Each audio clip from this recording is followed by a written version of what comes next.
in our hearts as we reach for the ceiling. They all just frowned and shook their heads. I nodded with a smile and took their bets. Came out on top and they all on the losing end. Nothing turned out how they thought it really should have been. And I ought to thank them for real.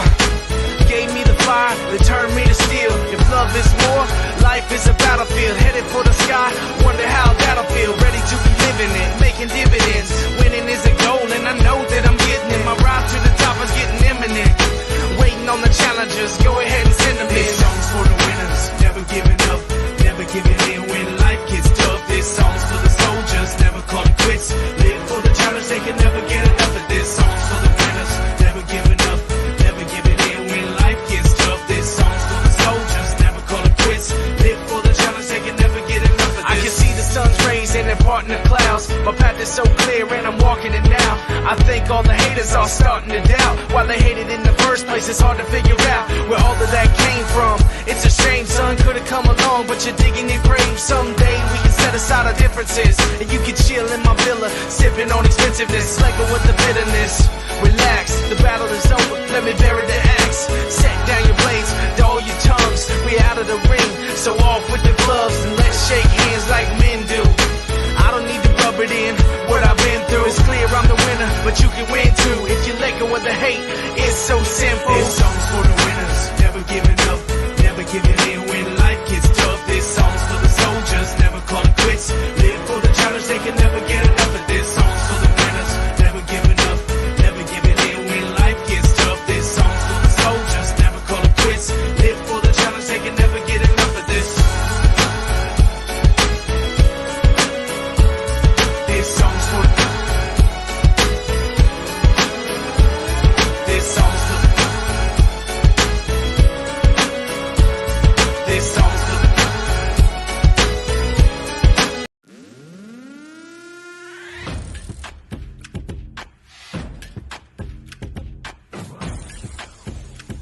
Let's work. Yo, it's go time, showtime, never backing down time. One shot, yo, make it count, yo. Crunch time, shine time, make this moment my time. Get a grip, yo, ready, set, go. We bring the thunder. Bring the thunder. Let's work. Bring the thunder. Let's go. Bring the thunder. Let's work. Bring the thunder. Let's go. Yeah, it's my time, yo time. Step into the spotlight. Get lit, yo. Let yourself go. Our time, high time. Gotta go big time. This is it, yo. Never take no flight time. Grind time. Take it to the street time. Turn the roof off. Get loco. Game time, win time. We gon' bring it home time. No regrets now. Let it all go. We bring the thunder. Bring the thunder. Let's work. Bring the thunder.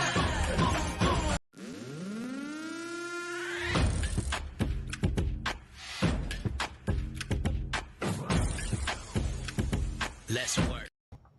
Well, good evening, and it's time to get to work. Welcome to Mountain Bears. I'm Aeson Knight, and of course, with you tonight is the Techie with Moses. We've both been streaming all day long. How are you? No, you've been on stream all day long. Well, honey, if I'm doing it, you're doing it. Nope.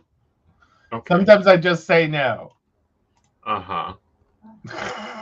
Then he tells me, shut the fuck up and get in here. Exactly. Bring me coffee. Exactly, right? Yep. Oh, but here we are. We made it. We made it. We made it. It's been a very eventful week, especially at Congress. Yes. It's been eventful everywhere. So, which one of these stories do you want to cover first?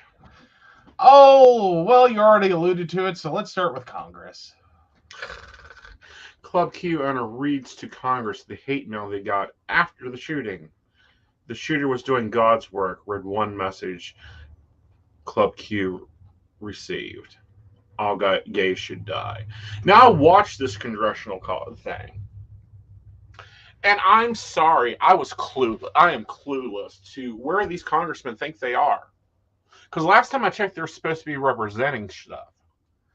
Well, yeah, and I think a special note here is all this happened because Republican lawmakers refuse to believe that there is a problem with anti-LGBTQ plus violence in the U.S. at a hearing on the matter yesterday. even as survivors of the Club Q shooting describe the violence they experienced. Mm-hmm. Yeah. Like, hi, that's a good starter sentence. Hi, Shannon, darling. Nice to see you again. Haven't seen you in forever. Yeah, let's see. Let me see. Okay, let's see. 124 instances of violence at a Pride event. We have had a shooting. We've had Department of Homeland Security issue warnings. But, congressmen in Kentucky, do you not have a clue? They spent more time praising the retiring head of this council than they did listening to the people testify. Mm-hmm. And to answer Congressman of Kentucky's question about what the percentile is of trans children that detransition, it's 2.5% nationwide, worldwide. Since you're expert there. Oh well, there you go. Yeah. Did you like it, Shannon? I enjoyed being over at Fortuna.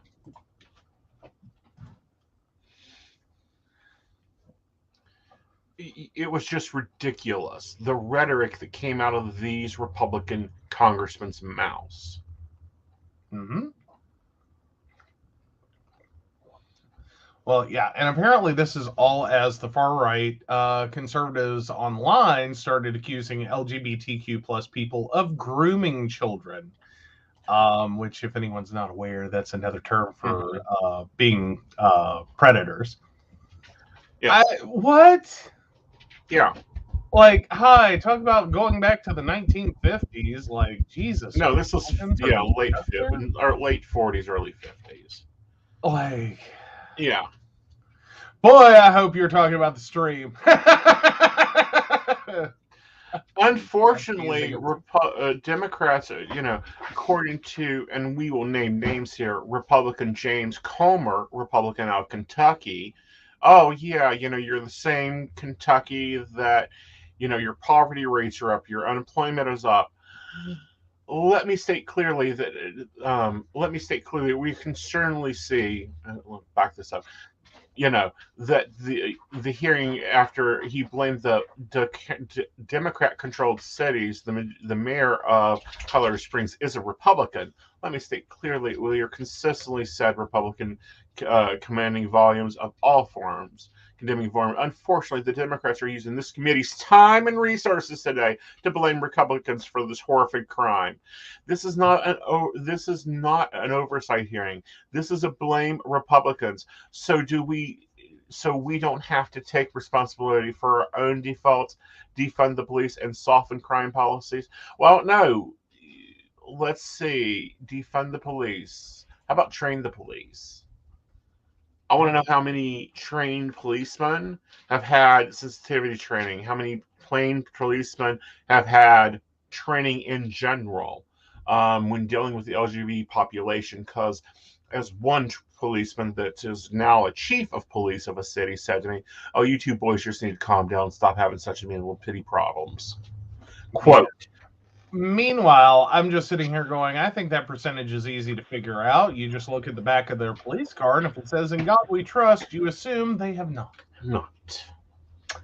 At least that's my theory. That's what I'm going with. That's how I judge that now. Exactly. So the hate comments that he received, here's some examples. Quote, I woke up to the wonderful news that 5 mentally unstable F words and lesbians and 18 injured. The only thing I'm mad about is that the F word had courage to subdue the wonderful killer. I hope more shootings happen. Have a blessed day. Next one, quote, the shooter was doing God's work.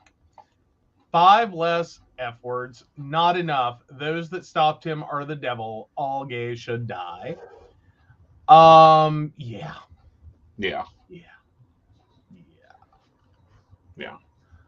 Oh, but here's the quote from James Comer that he hopes everyone remembers.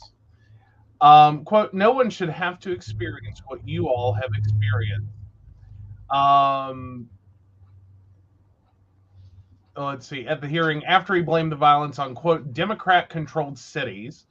Yep. The mayor of Colorado Springs is a Republican. But, quote, let me state clearly, as we have consistently said, Republicans condemn violence in all forms. Mm-hmm. Since when? When? Since Really? I'm Since when? okay, work this out for me. Work this out for me. Please work this out for me. Mm-hmm. Someone, because I struggle with this one. I understand supporting Second Amendment rights.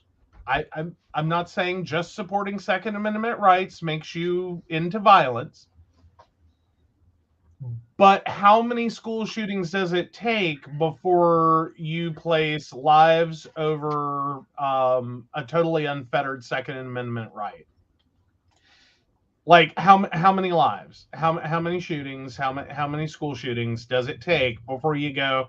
Yeah, no. Maybe we have an access to guns problem that's causing this. Mm-hmm. Maybe And not the specific guns, not guns, weapons of war. Well, yes. These aren't guns. Yeah. Yeah.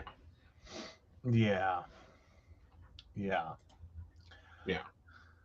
Oh. What? Yeah. So, another lovely quote is we are hearing a lot about right wing extremism and violence, he said. Obviously, violence of any type is poison, as is left wing violence, and that which is the fuel that is thrown on the fire by left wing media. It goes on both sides. You know what I think is sad was this congressional hearing was held the 10-year anniversary of Sandy Hook. And these Republicans had the gall, and I do mean the gall, to state this, to say this, to openly in congressional record state this. I want to know why they're not being brought up on ethics violations. Yeah. As they should be. Mm-hmm. But yeah, I do like this portion. Mm-hmm. So Representative David Cicilline, Democrat Rhode Island, said he was disappointed but not surprised that almost none of his Republican colleagues asked the witness questions about anti-LGBTQ plus violence. Quote, Republicans are happy to discuss our community when they're attacking our rights, when they're crying on the House floor because they oppose marriage equality, he said, referring to Representative Vicky Hartzler's Republican Missouri display last week when she started sobbing during a floor speech as she begged Congress to reject the Respect for Marriage Act. But when it but when it comes to actually discussing the violence against our community and its causes, just a quick condemnation of what happened at Club Q and violence broadly, and nothing more. In my view, this is shameful. Yeah. Yes. Yeah. Yeah. Mm-hmm. Yeah.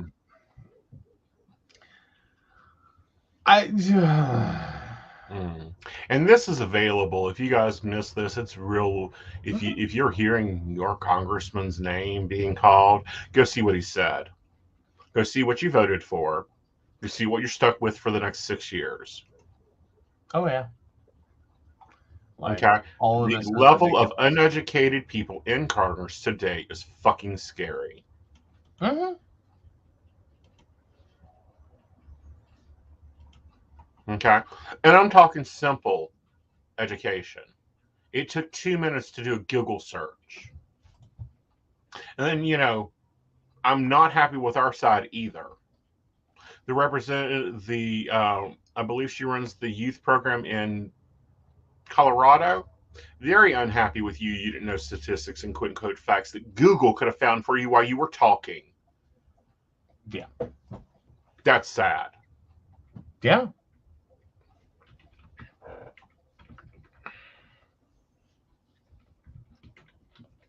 Right now, I am Googling to actually find that testimony. There we go. So yeah, PBS News Hour actually had that one. So I'm getting ready to grab that link and share it over. Mm-hmm. There we go. And copy link.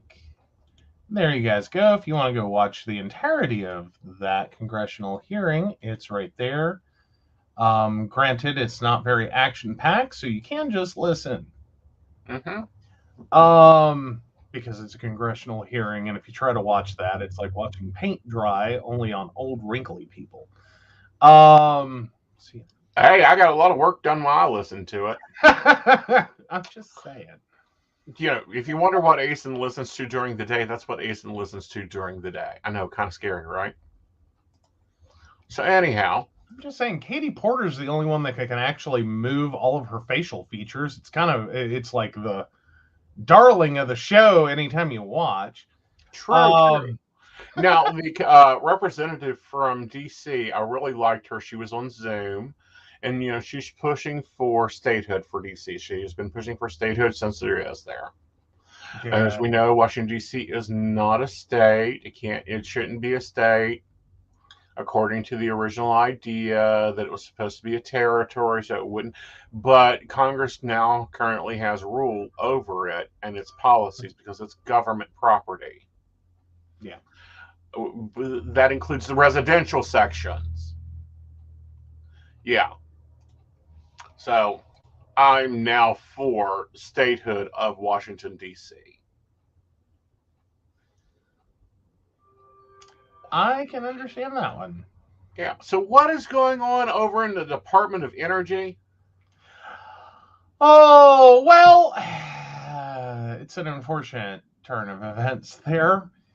So some of y'all might remember that Sam Brenton, the non-binary nuclear waste expert, that was hired by the Department of Energy. Yeah, he's since been fired. Okay. Yeah, after allegedly being caught on camera stealing 2 different women's bags from airports. So yeah, it's a very odd situation. So he worked as they worked as Deputy Assistant Secretary for Spent Fuel and Waste Disposition in the DOE's Office of Nuclear Energy. Okay. By law, the Department of Energy cannot comment further on personnel matters, the DOE spokesman said. But last week, Britain was accused of stealing a second woman's bag worth an estimated $3,670 from the Harry Reid International Airport in Las Vegas, Nevada. Video footage reportedly showed Britain looking around suspiciously, placing the bag on an airport luggage carousel, and taking it the second time it came around. Britain was first accused of stealing luggage worth over $2,500 from the Minneapolis-St. Paul International Airport on September 16th. Court documents in that case allege that security camera footage caught Britain removing the bag from the airport baggage claim carousel, ripping off the bag's tag, and hurrying out the door. Britain later said they took the bag by mistake, even though they hadn't checked any bags on the flight. Britain was later caught on camera checking the same bag in as their own on 2 subsequent airport trips. So yeah, of course, first denied, then claimed it was a mistake, and said that they emptied out its contents in a hotel room over fears that others might think that they had deliberately stolen it. Oh, so yeah, after the first accusation, Britain was placed on leave. This isn't the first time Britain's had some controversy, though. Britain became a high-profile LGBTQ plus activist after their 2010 claim that an ex-gay conversion therapist punched, burned, electrocuted, and stabbed them in order to change their sexual orientation. However, they had their story questioned by LGBTQ plus activists. Most notably, longtime anti-conversion therapy activist Wayne Beeson said that Britain claimed not to remember the name of their abusive former therapist or the facility where the therapy occurred, even though they had allegedly undergone the mistreatment for 2 or 3 years. Quote, why was Sam Brinton the only survivor of conversion therapy I've encountered since 1998 who refused to answer these questions, Beeson wrote at LGBTQ Nation. Not only had every other survivor provided this information willingly, but they were eager to fight back and shut down their own therapist or ex-gay minister. So, yeah, pointing this out is part of the reason we scrutinize potential spokespeople is to protect the LGBTQ plus movement and ensure that we don't offer media platforms to charlatans or elevate morally suspect people who would do something like steal luggage at an airport, Beeson added. Tragically, the one person with an unverifiable, flashy story, and now we suffer the consequences. Mm-hmm. So Britain could face a minimum of 5 years imprisonment, a $10,000 fine, or both if convicted for the alleged luggage theft. Mm-hmm. Oh, well, at least we know that our luggage is safe. I don't know. I'm trying to figure out, what's how does anyone get caught for this? Well, not only that, but how do you mistake your luggage? I'm sorry, we've traveled quite often. We have Pacific luggage. We know our luggage. It's got our stuff on it. It's got our, Mm-hmm. Rarely do you get two suitcases that are the same. Well, yeah. And that's the first time you make this mistake. The second time, you're carrying a fucking pink bag, honey, with fucking balloons tied to it and every goddamn thing else.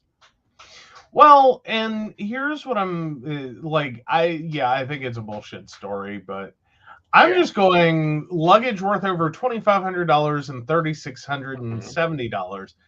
I'm going, there had to have been a damn nice bag. Right. Either that or the contents were amazing.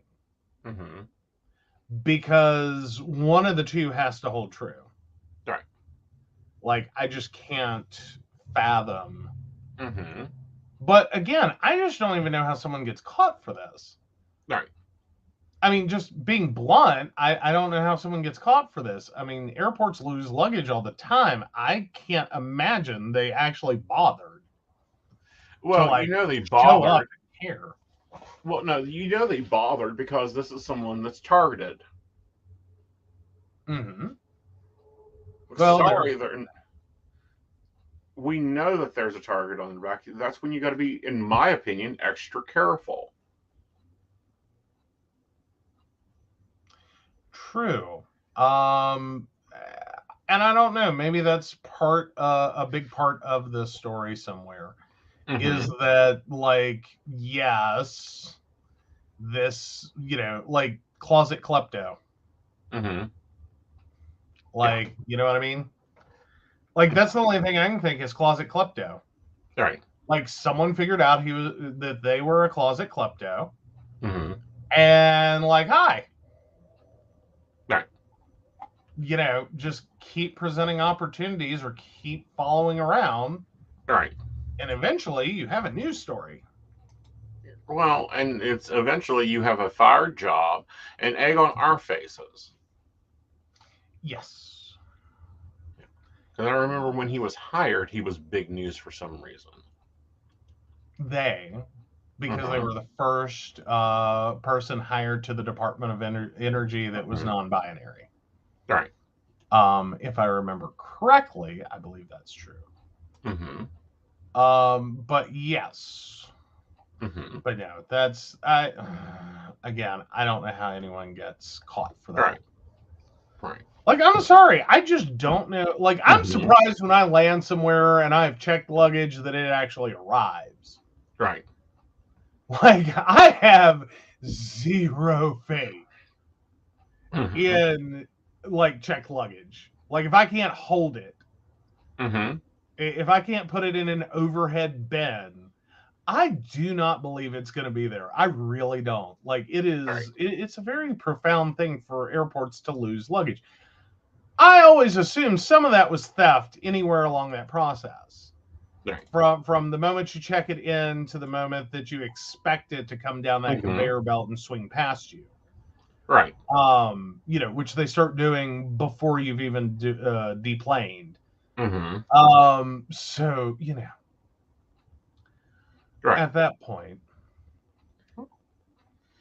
I No. would assume that would have been a situation where no one would have cared. Right. And been I don't know how you get caught for this. I really don't. Well, not only that, but I don't understand why you would do it. That's the bigger point here. That's where we get into the closet klepto. Well, I can get the closet klepto idea, but come on, the closet klepto still lighters. They steal purses. They steal that. They don't steal a fucking suitcase.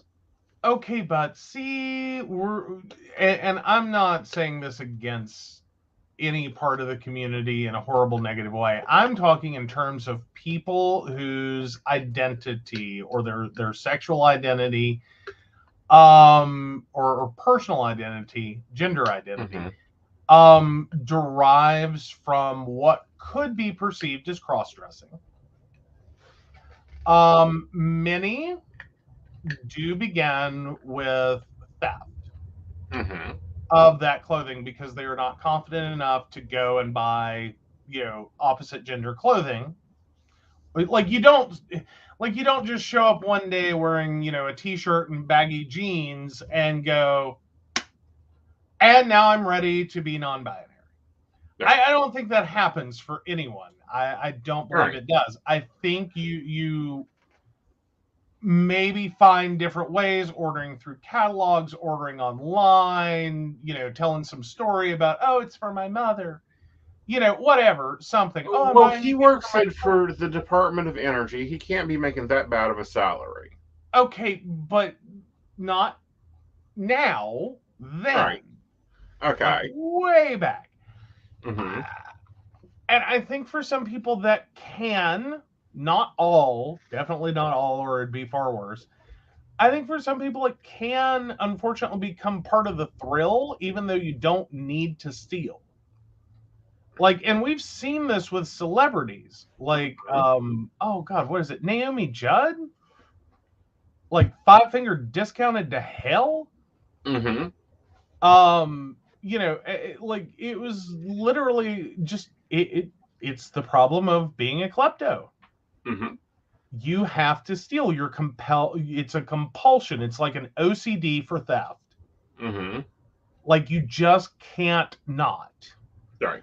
And for some people, they can. And again, if you follow the OCD model, right. It's not that it's uncontrollable. It can be controllable. But it can also rear its head when you're high stress, under a lot of emotional pressure. Things like that can cause you to, fall back on the thing that scratches an itch. Right. Somewhere in your psyche, that gives you a thrill, that gives you a whatever. Again, I'm not justifying theft. I think theft is sucky no matter what someone steals. But I don't know. I think we can all clearly look and be like, you don't need to steal. Right. You surely have to be making right enough money. This isn't necessity theft, which I think we can all get over. Right. You're not starving and needing food, so you stole food. This isn't I think I made a mistake is a really screwed up defense mechanism from childhood. Right. You've probably gotten away with that so many times. Oh, I thought it was my bag. Oh, I thought I paid for that. Oh, I thought, whatever. Yeah. Whatever. Oh, I didn't mean to pick that up. It was under my coat. Hi. But no, I think it's probably deeply rooted psychologically. It probably is related, not something that makes them a bad person. They more than likely could come over to your house and not steal a thing unless they are so effing stressed out. And realistically, like, I mean, because this very much feels klepto. Like, sometimes there's a lot of argument about, is kleptomania really theft, because it is more of a mental problem than it is it's a compulsion problem. Mm-hmm. Not, it doesn't even have to be like they stole the bag to wear the contents or to use the bag or to whatever. Mm-hmm. Really, for some people, it's this compulsion, this insatiable desire. I have to take something. Right. And then once they've done that, like, yeah, you can have it back. I'm so sorry. Right. Like, you know what I mean? It's like, I always found that so interesting. It's not always about like taking it to use it or to sell it or to whatever. It's just, and this sounds really bad, it's sort of like birds building a nest. Mm-hmm. Is, yeah, they grabbed a shiny piece of, foil or metal, like a metal, whatever. It's not like they stole it because they were going to go sell your necklace. They stole it because they used it to build their nest and then moved on. Right. Like, it was not like nature provided. All right, let's take a break, and when we come back, we'll be talking about more news. Mm-hmm. Hi, I'm Dottie the Psychic, and I'm sure you're wondering why I'm not wearing any makeup. Well, one reason is to irritate my social media manager, Aeson Knight. Hi, Aeson. The other reason is because I like to get to the naked truth about what it means to be a neurodivergent LGBT person with psychic abilities. I've got vlogs, blogs, and podcasts and videos all related to trying to live my best life and helping witches and bitches do the same thing. So, you can check all that out and get a reading from Dottie the Psychic at DOTTIE.com. Safe travel and much profit to you. Do you have a cute pet? We know you do. Each week, Tracy Van chooses from submitted photos a featured reader for her Facebook page and provides a tarot reading. Your adorable pet cat, dog, rabbit, goat, chicken, snake, or more could be her next featured reader. Visit tracybann.com, TracyBann.com, and click Featured Reader to submit.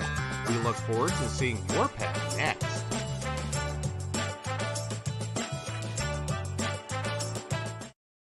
Hey everybody, Lady Gwendolyn here, and I am here to tell you how to get in contact with me and a little bit about what I do.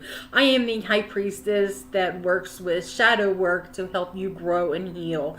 And I work with access bars, Reiki, I do power forms. I'm recently getting into crystal healing, sound therapy as well. So you can go to Lady Gwendolyn Healing, that is LadyGwendolynHealing.com. Book your appointment with me. I do in person, I do over the phone, I do over Zoom. We can do that as well.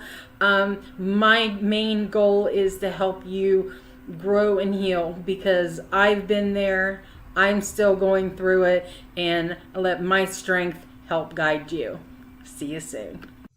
Hey everybody, Natalie here from The Pendulum's Path. If you are in need of guidance, direction, spiritual connection, healing, or more, you have come to the right place.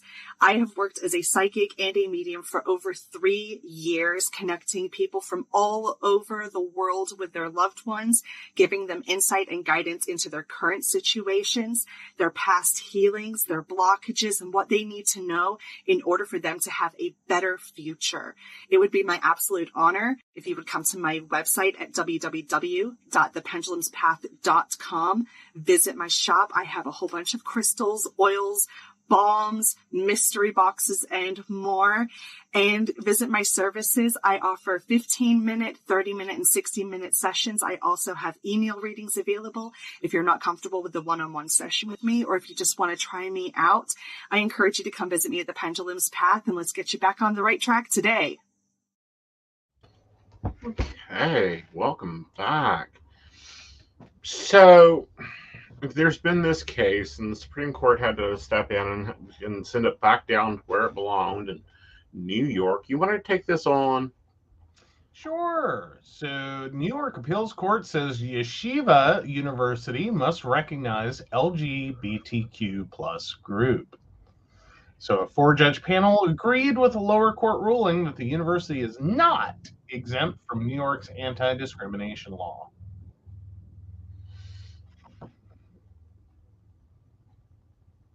In June, Judge Lynn R. Comber ruled that the New York anti-discrimination law does not target religious practices. It is intended to determine discrimination only, and it appeals equally to all places of public accommodations other than those expressly recognized as a direct private or religious corporation organized under the education or religious law. On Thursday, the appeals court agreed with Comber's ruling that Yiddish organization documents does not expressly indicate that the Yiddish has a religious purpose.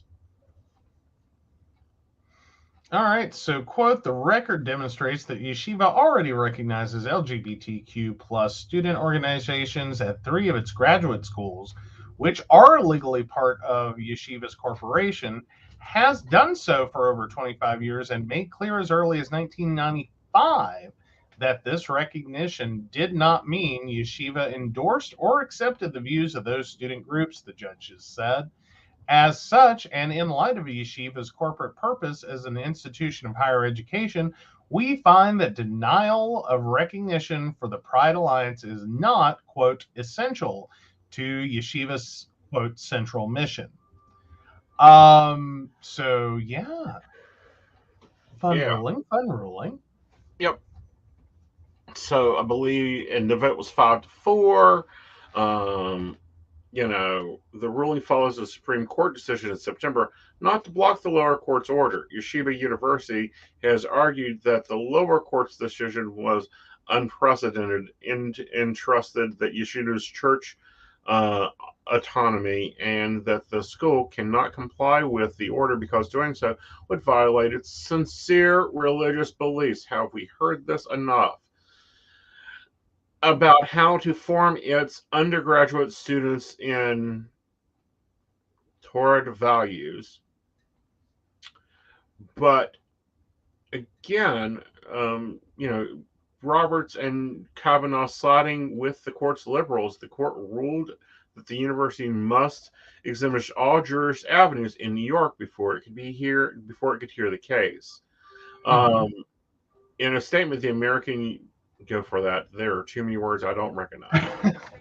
Okay, in a statement, Americans United for Separation of Church and State President and CEO Rachel Laser cheered the New York appellate court's decision this week. The court here did the right thing, reminding Yeshiva University that religious freedom is not a license to discriminate and that it must provide all student clubs, including those of LGBTQ students, with equal treatment and safe spaces under New York's public accommodations law, Laser said. Today's decision is a win for true religious freedom. Yeah. According to Gothamist, Yeshiva University spokesman Hanan Eisenman said the school plans to appeal the court's decision. Yeshiva is disappointed in the court's ruling and will continue on appeal to defend against the claims that we are not a religious institution. Yeshiva would next have to take the case to New York's Court of Appeals. And that's if they'll hear it. Well, that's if, yeah. Okay. I mean, at this point, they have already gone through all the rest of it. Yeah. Yeah. Yeah.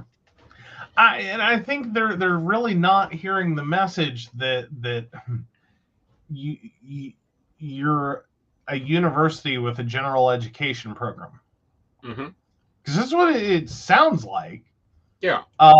Like, I may be wrong, but I figure if it's a university that you can take accounting, Mm-hmm. Or any other degree program that is non-religious, I would think that you've pretty much declared yourself Mm-hmm.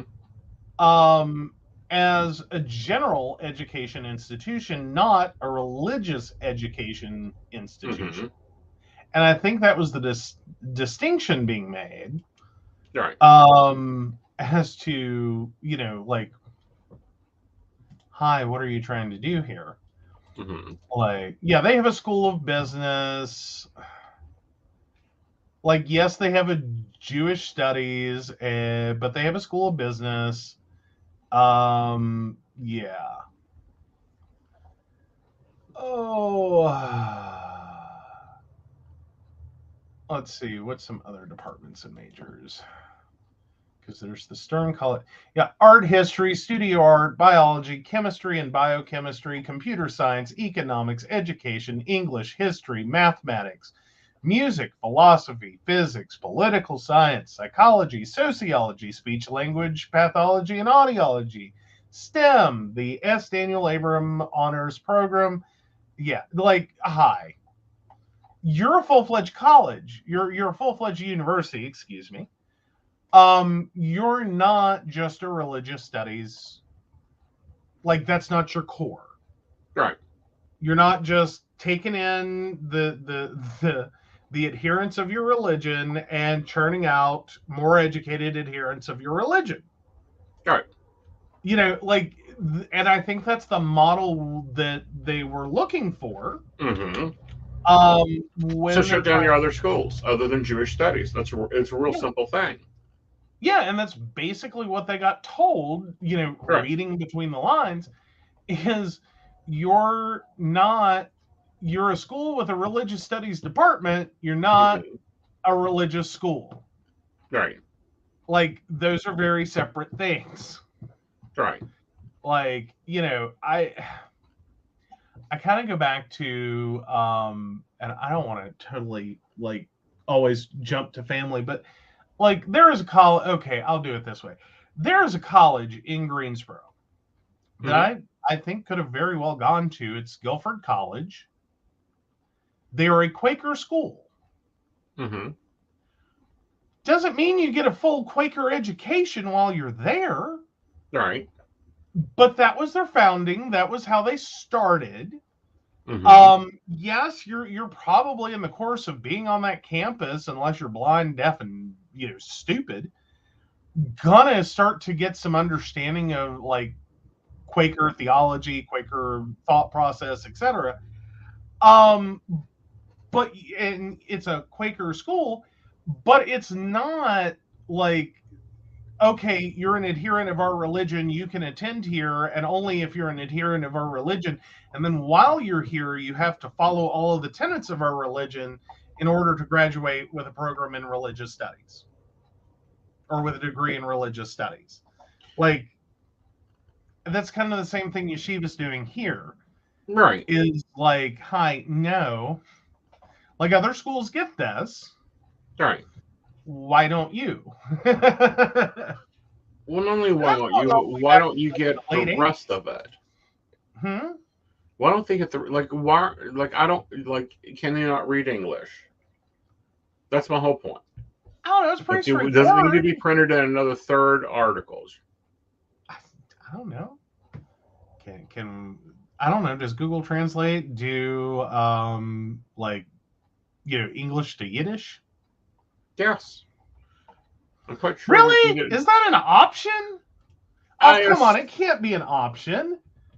Really? I'm interested now.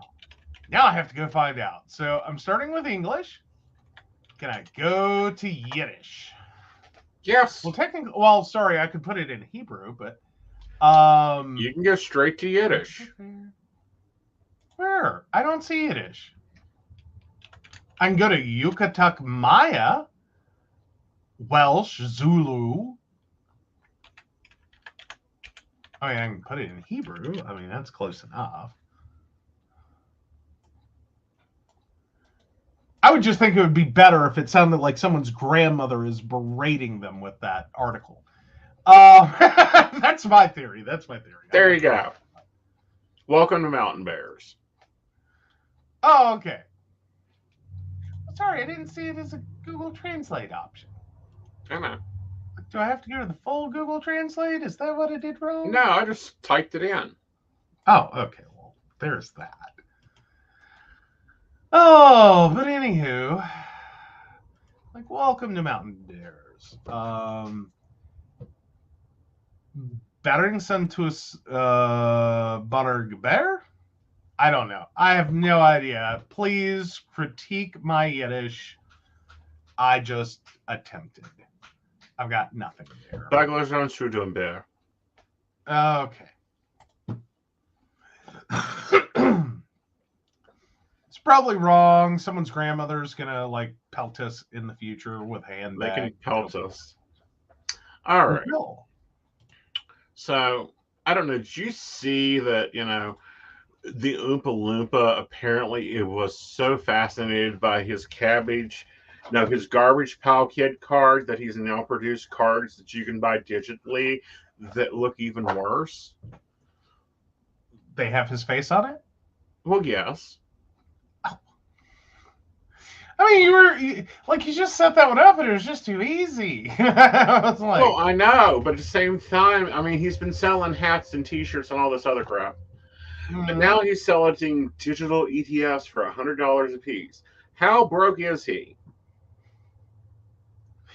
And what's bad is it's pissing off his base. It's pissing off what?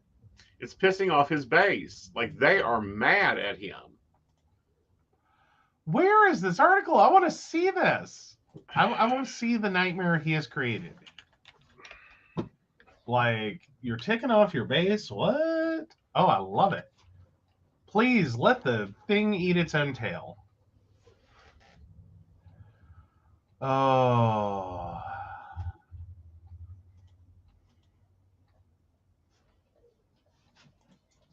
Yes, we're talking about Trump. Hi, Devin. Yes, we are talking about the Oompa Loompa himself, who needs better tanning lotion, I might add. Yeah, since forever. Like, he hasn't had a recognized human skin tone since, Studio 54 days. Well, not even then. I'm sorry, I sent you a blocked one. Oh, okay. Oops. Here you go.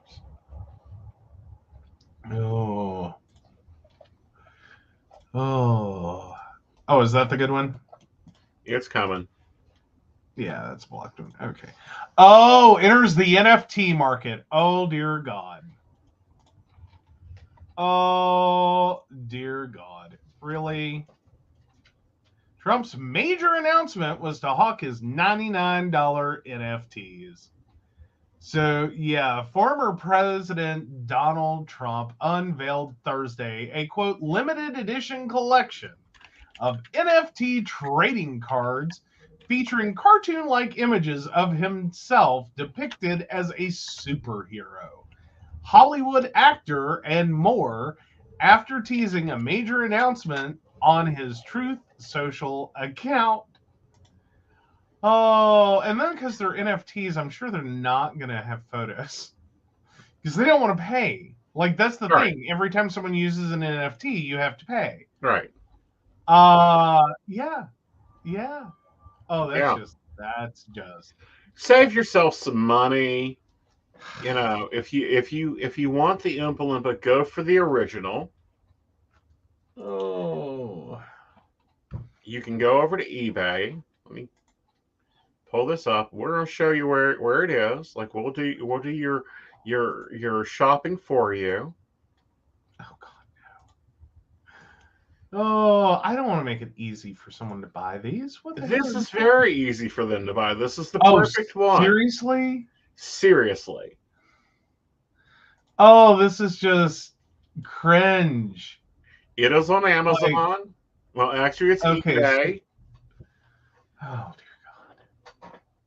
This is the Oh, one no, you wait. want to buy. Donald Dump. Yeah, there's the one you buy. Okay. I'm cool with that. You can go buy that. How much is that selling for? Let me go back. Let me stop I'm sharing. just curious. It is selling for, currently at auction, is $450. It Yeah. was 24 hours ago $16. Oh, yes, Jeffrey, there is a separate place. That is YouTube.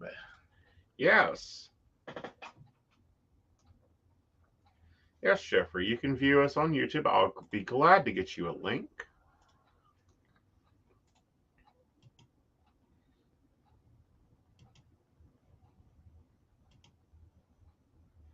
So, but yeah, no. No, I'm cool with the Garbage Pail Kids card. That's a cool one. I'm cool with that. All right. Okay, The NFTs, not so much. All right. Not so much. Alrighty.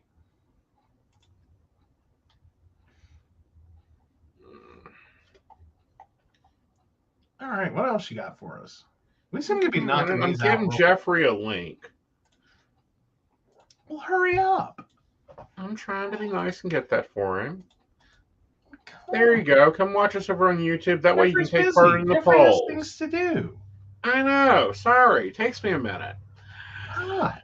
Well, Cody Brown, unfortunately, is no longer, he's down to one wife. I told you. I know. This was going to end up being like one little, two little, three little Indians. Yeah. He is just going to eventually get down to one little sister wife. Yes. And that's it. Mm-hmm. Well, now according to Inside Edition, he may be down to no wives because she was looking for a Pacific, I do mean Pacific, type of relationship. Okay. Because she was she wanted polygamy completely. Oh, no, wait a second. She wanted polygamy completely or polyamory completely? Polygamy. Oh. So she wanted to be a sister wife. And now he no longer has other sister wives. Yeah. So does this mean he's getting ready to be, have like Rosie and her 5 friends? I'm thinking, well, no, here's my thing. I think these are his next sister wives. Well, here's not mine, choice, but his. Yeah. Here's the thing. Either one or two things are happening. Either one, the show will get canceled, which I'm kind of wondering because Janelle's also filming it. Was filming, announced that not Janelle. Christine announced that she was filming for TLC in Utah. We know Janelle has been filming. So, it's up to see what Mary does because she still has a 2-year contract also. Oh, maybe they'll do a follow-up show called Sister Ex-Wives. Maybe they'll do a follow-up show called Freedom because I'm sorry. I promise you guys. Now, I'm sure that, Cody Brown and the Sister Wives crew was probably Americans' first introduction to polyamory and polygamy. I think we just need to put that in the polygamy box and then walk away. Yeah. That was not an introduction to polyamory. That's I'm sorry, but if you have friends that are in that kind of polyamory, be a friend and buy them figure this shit out and maybe find another situation. Yeah, buy them the ethical slut for Christmas. But anyhow, yes. Matter of fact, if you're over the age of 18, if you're looking for something to buy somebody that's over the age of 18, go get them a copy of the Ethical Slut and wrap it up for them so that they can unwrap it and read it and save me some damn time. Yeah. I wonder if that is what happened. Is that what happened? Could that be what happened? Someone last Christmas got them the Ethical Slut, and then one by one they passed it around like their husband. Well, and Mary, Mary that done this because it was announced that they because she was originally his first wife. Then he divorced her to marry the fourth wife to adopt the children. And then she got caught in a catfishing scheme, which was hilarious.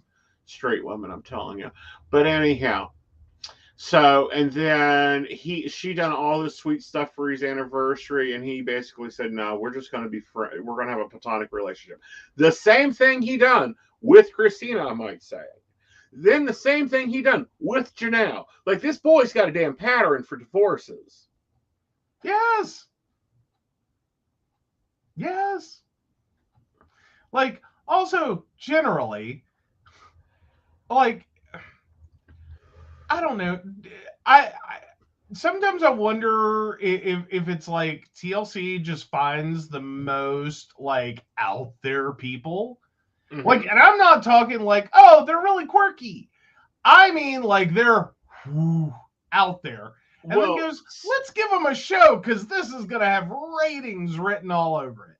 Well, Because how they got the show was they were part of the alliance to get polygamy decriminalized in Utah, so that I don't end up going to jail.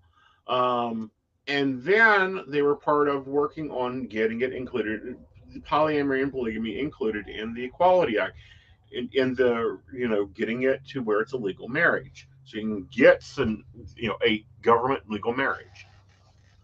And they were doing a lot of talking, and they were doing a lot of appearing up on things and political movements. So that's how they got the show.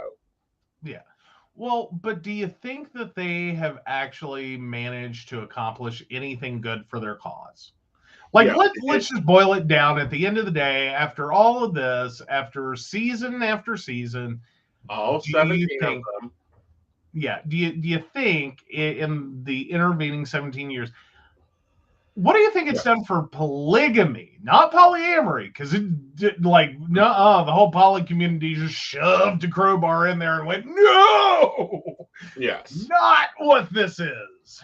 Let's see what has changed in polygamy. Okay, and I just want to say, awesome job, Jeffrey. Glad you finally made it in. Subscribe to the page, Jeffrey, so you can find me next time. Subscribe. Get that alert. Yes. Get that alert. Hit it. Hit the bell. Hit the bell. Hit the bell. Ring my bell. Mm-hmm. Okay, we'll get taken down for copyright. But anyhow. Stop it. So, of course, it got decriminalized in Utah. That was a case that the court case that they done, and they actually got that. Okay. So they had one victory. Like, I'm literally picking through the rubble. Well, one victory. The common human knows what polygamy is now and what polyamory is now. Even my mother does. Which, love you, Mama Night. I'll talk to you later. Oh, she sent me cute pictures. Did she send them to you? No. Oh, there's a picture of her with Santa. Oh, good gravy. Mm-hmm. Do I have to go bail her out from Krampus tomorrow? No. Okay. No. It was cute picture of her with Santa. I said cute pictures, not... I know. Like, News at 11 photos of, by the way, speaking of bailing out, we're going to have to go pick your mother up from jail. Yeah. No, because she was at a seniors event that had a Santa at it. Oh, how cool. I mean... Yeah. But no, that was happening. The decriminalization was moving forward very quickly. I think it's the commonality thing. Like, we'll take what we can get. But no, apparently he's ran off all three wives forcefully. Now we have to change the order because him and Murray's marriage ended, then him and Christina's marriage, and him and Janelle are separated currently, according to the storyline that we're being told. But I believe that it's quite done.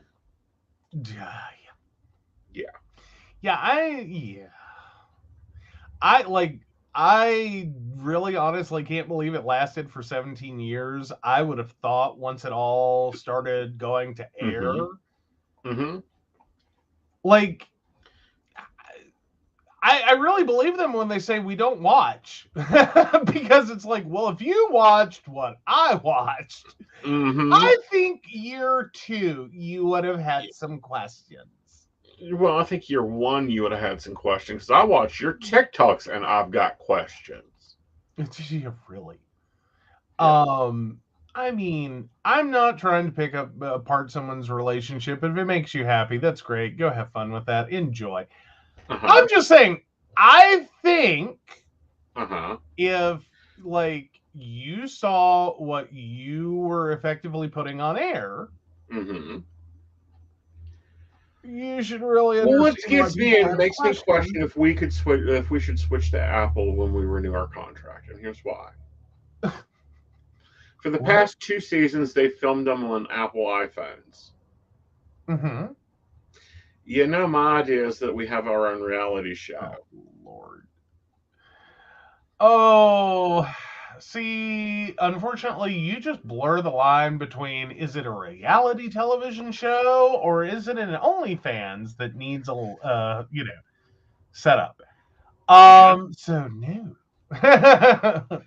Come on, dude. I have enough trouble getting you in clothes to do this.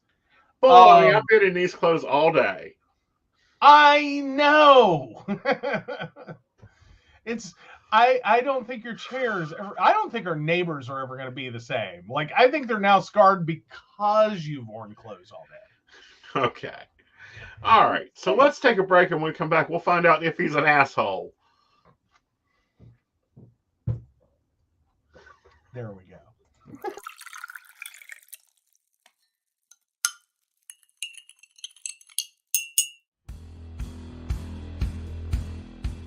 Welcome back, Goblins! My name is Jason, and I am the host of the Esoteric Book Club, a podcast that examines titles on the magical, paranormal, the mysterious, and the strange.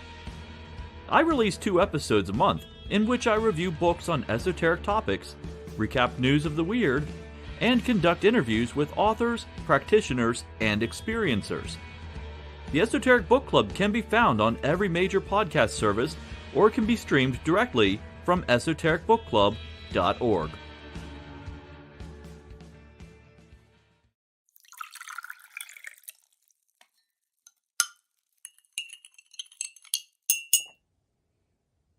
Hi, I'm Tracy Van.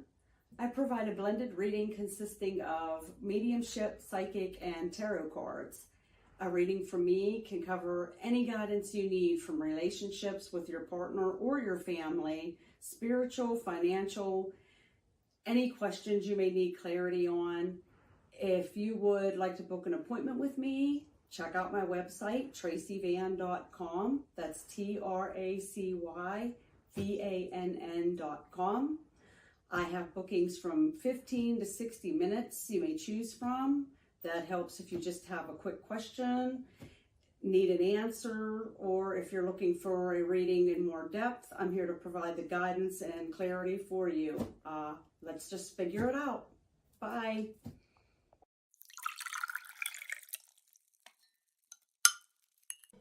Hi, Techie Joe here. I work with Aeson and some of the best psychics in West Virginia to create amazing live streams and podcasts for the Psychic Coffee Shop Network. Together, we brew up great content discussing news, events, hot topics, and more, all from a psychic perspective.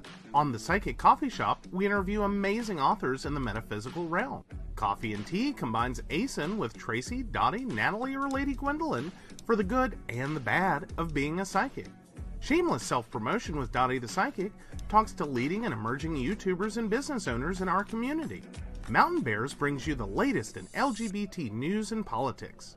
The Psychic That Plans answers the question of, well, how a psychic plans. Plus, we're live on air. We take your comments and your questions, including psychic advice questions. Check out our amazing programming, book an appointment with top psychics, and find out all the wonderful things we have to offer at PCSBnetwork.com today.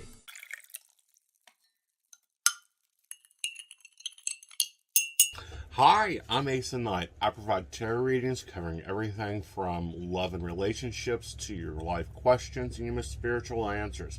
And also, I provide a lot of guidance in finances and divorces and all those relationship problems.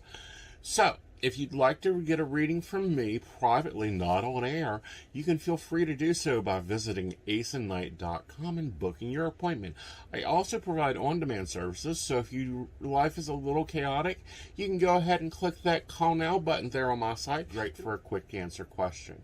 All right, guys, back to the show. Enjoy.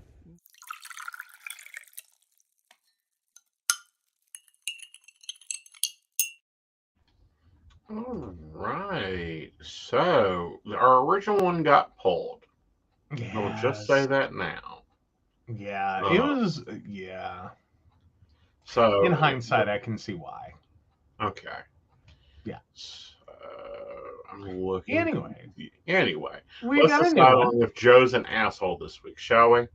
All right. Am I the asshole for revealing who I am only after getting married? Well, I, 26 female, got married to my partner, 29 male, in July of this year. We dated mostly long distance, but decided that I would move in with him after the wedding. Seeing that we didn't have much face-to-face time, every time I visited or he came to me, I did my best to make everything perfect. When I stayed at his house, I used my free time to help him with housework, cleaning, and cooking, just to make his life easier when we were together. I didn't realize I was setting a precedent, and that's where I think I can be the asshole. We got married and soon started having problems with household chores. We both work full time. I work from home and he doesn't, but I'm still expected to split the task equally. But he started complaining about it and it got on my nerves. He's a grown man who lived completely well before me. He can do the housework just as well as I can. Yesterday, I finally said enough. I sat down with him and asked him the motivation behind the constant complaints. We talked about divisions of duties as soon as we got back from our honeymoon, and I was confused. And he replied that he didn't know how to say this once we had had this conversation, but that every day he feels more betrayed because I lied about who I was when we were dating. When I visited him, I did everything at home to help him because I wanted to take care of him during our time together. And he said that he feels trapped in a marriage with someone who turned out to be different, and that he has lost trust in me because I showed myself to be a manipulative liar. I'm feeling down as I understand in hindsight what my actions on my visits conveyed to him about our future life together. But at the same time, I don't know if I am the asshole. I feel it's unfair of him to expect me to be responsible for everything in our house. What is my judgment? Am I the asshole for making him think I would be another kind of partner than what I really am? I'm going to go with everyone's shitty here. Okay, I need some backup and a Cliff Note version of this one. Oh, okay, what? I need some backups and the Cliff Notes because it's been pulled.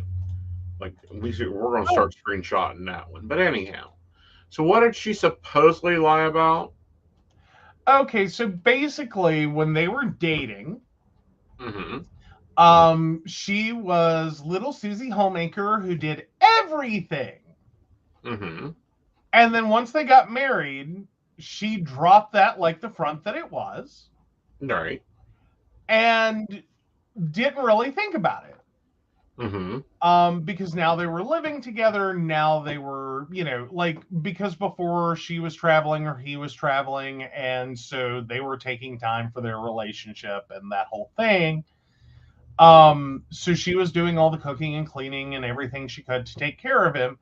They got married. That stopped pretty much immediately. And, they had a conversation about division of chores. Right after the honeymoon. And yeah, basically he was stuck, not knowing how to go back to that conversation and be like, yeah, that's not going to work for me. Meanwhile, it has all come to a head because he keeps expecting her to do everything. Mm-hmm. And that's not what she wants to do. So he needs to hire her maid. Well, but then he turns around and says that she turned out to be different, that he's trapped in a marriage with someone who turned out to be different, and that he has lost trust in her because she showed herself to be a manipulative liar. I go everyone shitty here on this one. Yes. I'm sorry. You're all shitty. Yeah. I'm like, okay, see, here's the thing, and this is the thing that, even Susie Homemaker, Brad, I think is Susie's husband's name, does the dishes once in a while. Why? Because shit happens. You have to rebalance. You sometimes have to shift and roll. And sometimes it's like, oh, hell, I forgot to do this, and you forgot to do this for about 2 months. Call the housekeeper. We need, and bring one in. Sorry, he had to cook dinner tonight. Actually, we cooked dinner together, but he cooked dinner tonight. Yeah. Guess what? I'll cook dinner next Sunday. It doesn't matter. It's meeting the needs of the household. Yeah. And if you two can't easily divide those up like adults, hire it out. What's it worth the argument? Fair enough. Well, I'm just having a thing of, I think that his conversation about it is bullshit. Yeah. I mean, one, I think everyone should expect that, like, once you actually get together, your partner's gonna suck a little, and not in a good way. Because we all do things to make ourselves look a little better for dating. Like, you know what I mean? Like, we will Neiman Marcus ourselves up, and you will find out that is Neiman Marcus by way of 3 different Goodwill bins. And, and I hate to say this, shit changes from dating to living together to cohabitating together. Things change. And you have to roll with the punches. You have to figure out what's important. What's she worth fighting with? What's a workaround?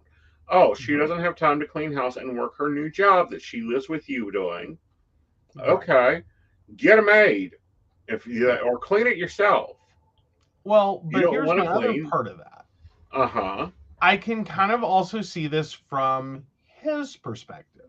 Oh, really? Well, in the sense of, if you were out shopping for, a housewife. And that's who you thought you found, a replacement mommy who is going to pick up your underwear and wash the stains out of them and, fold them and iron them and put them away. Dude, how pissed would you be to find yourself with, bitch, go do your own damn laundry. Like, you motherfucker, you survived without me. Right. Like, that's a stark realization, too. Like, I could see that, is if that's who he really, truly, honestly believes she was and who he was marrying, then, I can understand parts of what he's saying. But, so Shannon points out, if you're dating and staying in someone's house, it's good manners to help out. But if you live together, that's different. Right. But, here's the other reality. Relationships change. People's behaviors change. And it goes through all the stages. And then sometimes, there has to be a conversation of, okay, this used to work. This ain't working for me no more. True. Or you stopped doing this. I needed that. What can we work out about that? Yeah. And there are conversations to be had there. Sure. And this is where I think they're like, this is why I have the ESH on this one. Everyone's shitty here. Is because, like, I think that was really naive of him to really honestly expect that you weren't going to, like, I'm sorry, but, like, when you're dating, it's like seeing it on the Amazon website. When you marry it, when you move in with it, I'm just going to tell you right now, Everyone else is done figured out. It's like whatever the hell you get from Wish. Like, it's not, it's the same, but it's not the same. No. And Like, sometimes when you're dating, it seems like you're buying it from, I don't know, Macy's. Well, no, Neiman Marcus. Stick with my Neiman Marcus. I'm just saying it's No. Neiman Marcus. But it's Neiman Marcus by way of 3 Goodwill bins. No. Someone bought it, took then it you're home, getting wore it from, and sometimes you get it from Wish. And sometimes, especially in early relationships, when you do not know how to use your voice, and by the way, he is not using his voice, he's manipulating the little fuck out. So my ruling is he's the asshole. Yeah. Like, yeah, I can very quickly go to the he's the asshole. I can go very quickly to she's the asshole. That's why I'm just stuck at everyone's shitty here. Like, yeah, you should have been expecting, but also at the same time, like, you got to be careful with what you're projecting if you're long-term dating, looking towards marriage. Is you got to ramp that back a little. Well, not only that, but you have to, because if not, you will have problems because the other party will feel like, excuse me, this is what I thought I signed up for, and now you're giving me this, and it's like, where is everything else? All right, guys, the poll is up. Feel free to vote in it either way. We are looking to see if she's the asshole for not keeping up the house after marriage and baking his favorite pie and, screaming his name in 3 languages and all the other stuff. Well, there you go. All right, so on to poly dating advice, and the title is Mentally Struggling Mommy Needs Support. Well, technically, mentally struggling mammy needs support, but stress is all around. I woke up on the wrong side of bed. Nesting partner is having trouble with insomnia. Toddler is high energy. I'm struggling, and I don't even have the words to explain. Leads to horrible argument with nesting partner. I feel horribly depressed and without friends. I feel like every day is a repeat of the day before. I'm tired of it. I'm angry that he says I should be happy because of being blessed with a good life. I can't talk to him about how I'm struggling. I feel so alone. All right. And here's why. You're dealing with a toddler and another toddler, and both of them need some Benadryl, whiskey, hot tea with lemon, sherry on their gums. You need a break. Now, there's apparently some other parties into this. Oh my, there's more? Yes, there should be, because it's being posted in Poly, and it's a nesting partner. Okay, fine. It's time to call in the army of metamors. Yes, really. Oh, let's see. Oh, and apparently that has led to other issues. No rest will make everybody dry. He has his own struggles, and it's hard to support someone who, when you're struggling yourself. I understand where you're coming from. Please understand it's easy to see people in a bad light when presented a small amount of information. I know my feelings are valid, and I know how he's frustrated with me snapping at him for months is valid. At the breakaway, I was away with my boyfriend for a few days last month. I'm dealing with trauma related to my mother and family and Christmas season. Okay, who the hell thought putting all that together was a good plan? Deal with your trauma. That's an important thing. Maybe not while working on the toddler. Well, while caring for the toddler. Well, I know it's time away from the toddler. I'm just going, now's like a total vacation point, not a let's take a vacation and deal with trauma. Right. Like, you need a vacation, not a let's go take a little break and take care of our mental health issues. No, this is take a little break that's just a little break. Like, go do Well, and I stupid think silly the shit. boyfriend needs brought in and say, look, can you take care of the kid? Just take care of the kid. That's all you got to do for a little bit. I'm going to go take a nap. And that one over there, when you get done taking care of the kid, take him to the bar. Get him away from you for a little bit. Fair enough. Mm-hmm. Either that or drop the two of them together in the house, let them order all the beer and pizza and strippers that they want to. Mommy's going out for the day. Here's the child. Don't give it beer.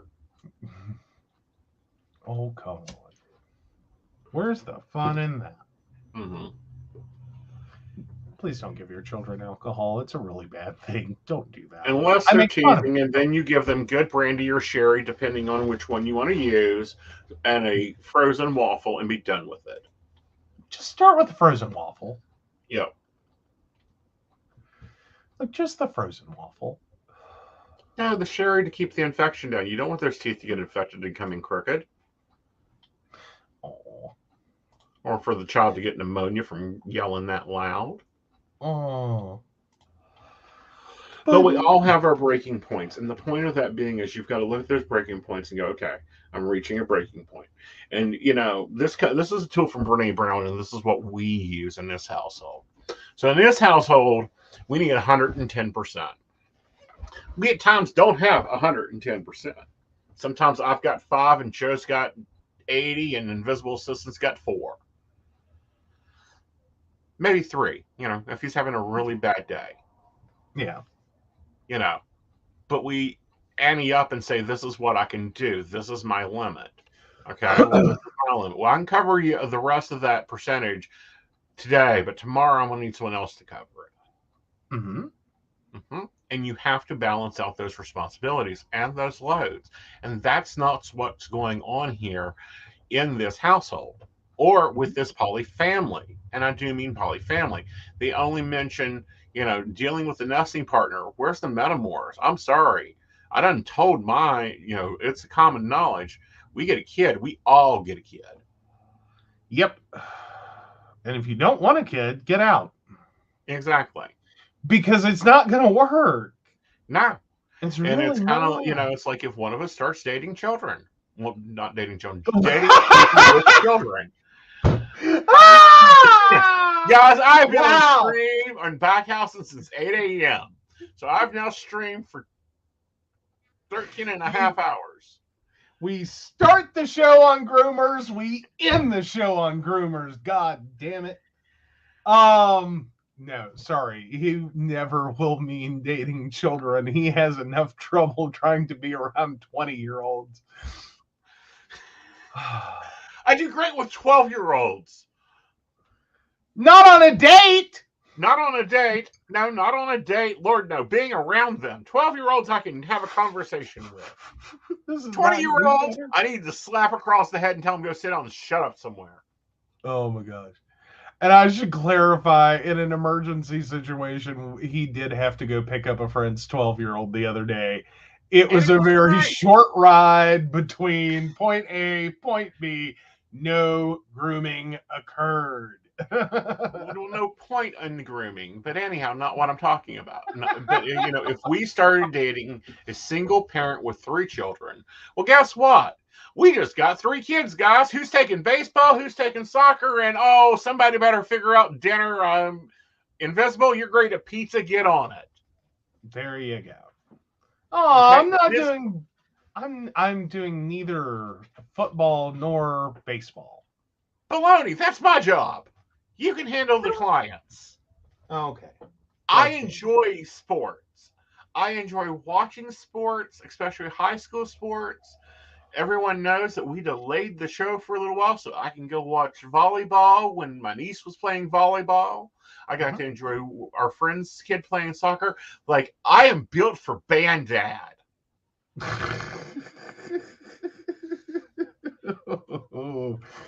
Oh, no one's built for band dad. Can I just Let me argue this point. What's my favorite food? Okay, fair enough. Omelet. Well, basically, Greasy Spoon Diner. No, hot dogs. Well, that too. So, yeah, you're good for a hot dog sale. What's my favorite? You know, next to that is nachos. Okay, we can do nachos. You love popcorn, you know. Mm-hmm. Mhm. I'm really upset that I haven't seen Girl Scout cookies this year. I'm gonna have to get on to my nieces and have a conversation about what are you doing with your children? Why aren't one of them in Girl Scouts? I need me some Girl Scout cookies. Because they scare people. They are Wednesday Addams at an event. True, Great for volleyball, horrible for door-to-door sales. but they're wonderful. I mean, you enjoyed the Oh, they're wonderful. popcorn. They're great. They're wonderful. They're great. We love them dearly. I'm just saying, Uh huh. and it is no surprise to anyone who has watched you for more than the last 5 minutes, that your relatives fall into a Wednesday Addams category.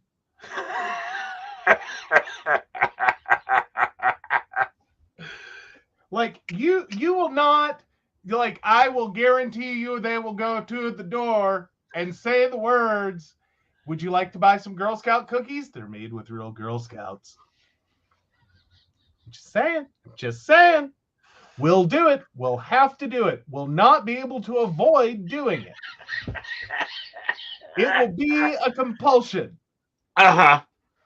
Yes. Yes. Shannon hated selling Girl Scout cookies, by the way. Why? They sell themselves. Was it all the boxes you had to carry? Because, like, I'll tell you right now, like, you could leave here and justify a trip to my sister's address, either one of my sisters, actually, but you could justify the trip on the sale. Uh-huh. Like, you would be able, like, I would have to give you quantities, but you would be able to take whole, not to boxes of cookies and justify the trip and still turn a profit. Still like the snickerdoodle, the distils and the peanut butter patties and the thin mints. Oh, social anxiety fair. And the Samoans. No, the Samoans are deadly. Okay, but well, yeah. But thin mints. That's Okay. like, yeah, you and one of my sisters, like, y'all are on the same cookie wavelength. I'm over here with the thin mints, like, give me the thin mints. And no one gets hurt. But no. Oh. See, no, like, my sisters would have just cleaned you up and then still bought a case of cookies. Or two. I'm just saying. And they're cool. You know, because your family buys things in lots. They may have just bought 3 cases and then just shipped them out. Yeah, we don't nickel and dime our vices. We buy them wholesale. Exactly. Okay. Like, no. Like, Girl Scouts only come but once a year. I'm going to need a couple cases. You know, maybe I can get my second deep freeze if one of the girls starts selling Girl Scout cookies. I'll have to talk to my niece. Possibly, yes. Like, because I need a second deep freeze. I know. Well, and then there's all the extra storage space we're going to need, because if we have a Girl Scout representative in the immediate, like, we can just call them. And drop our order. Like, I need 6 cases of X, 6 cases of Y. Yeah. Oh. Oh my God, we'd be a Girl Scout mule. Yes, they are such a thing. Okay, let's see if we got rolled the asshole this week. Okay.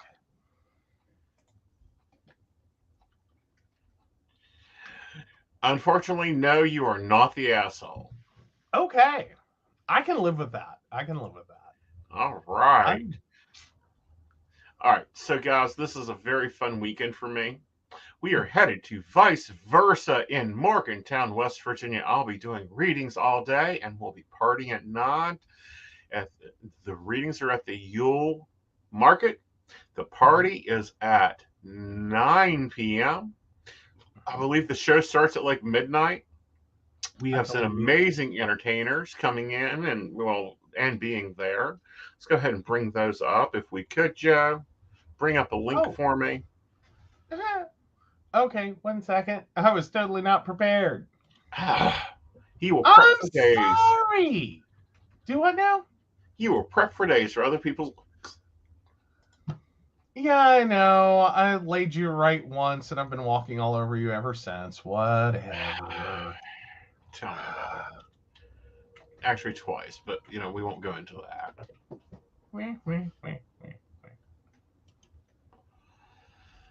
All right, so yeah, we will share that link right now.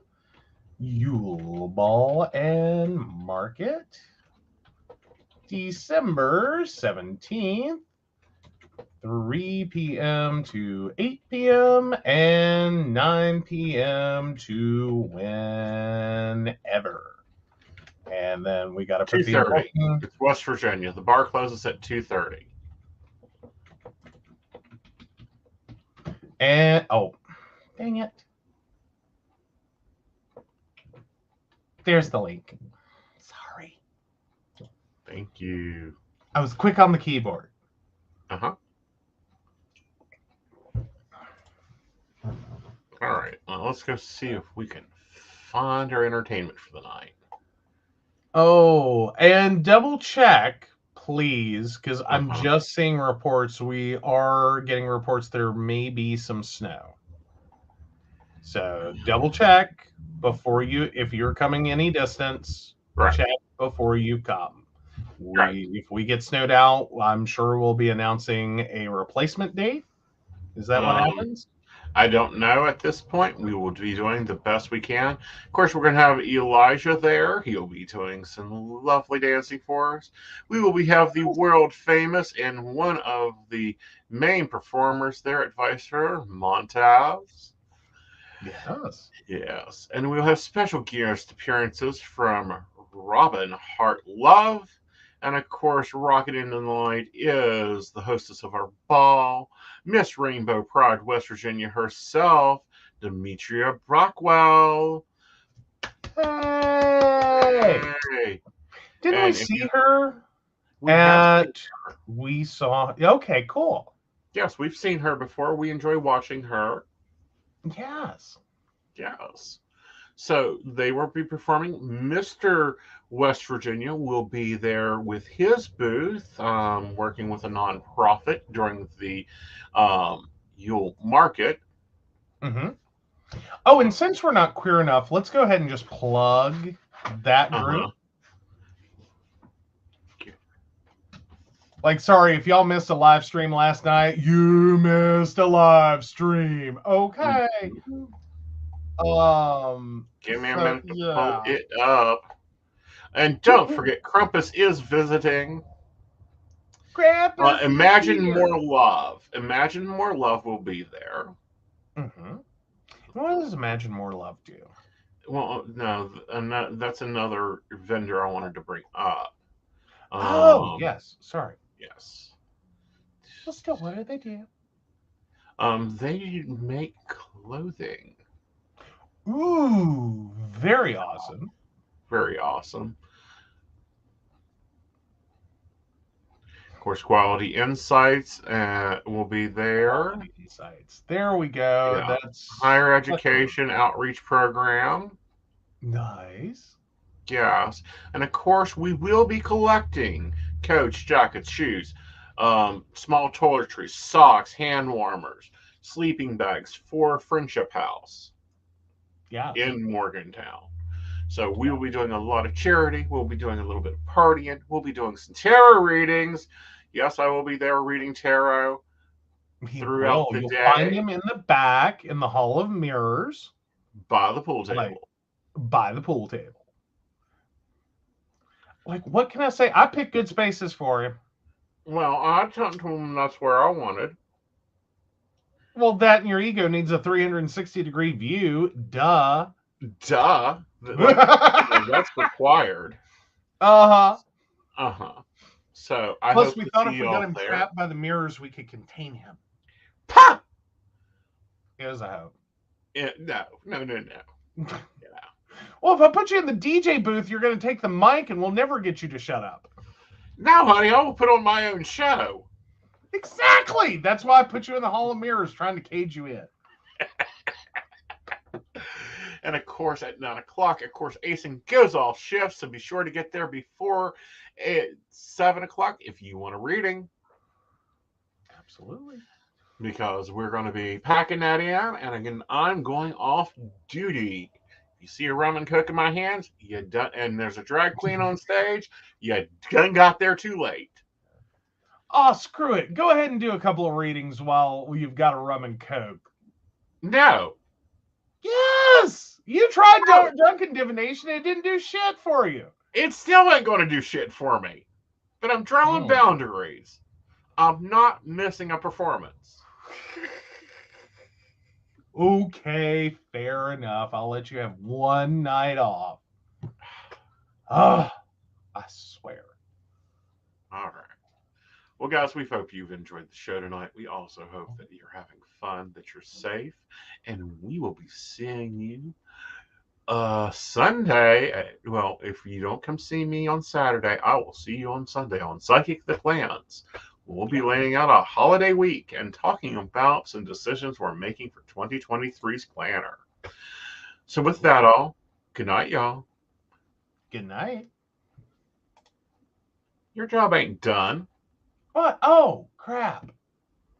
Dang it. Now you got me doing it. So, of course, we want to thank Beverly Walker, Mika G, Kathy, Mary Winfield, Brenda Bryant, Shannon C, Shannon D, Lady Gwendolyn, Charles Shaw, Dottie the Psychic, Tracy Van, and Caitlin Bell. If you'd like to learn more about us, the show, or how you too can become a Patreon sponsor and receive all the wonderful benefits our baristas receive, please visit us at pcspnetwork.com. Good night, y'all.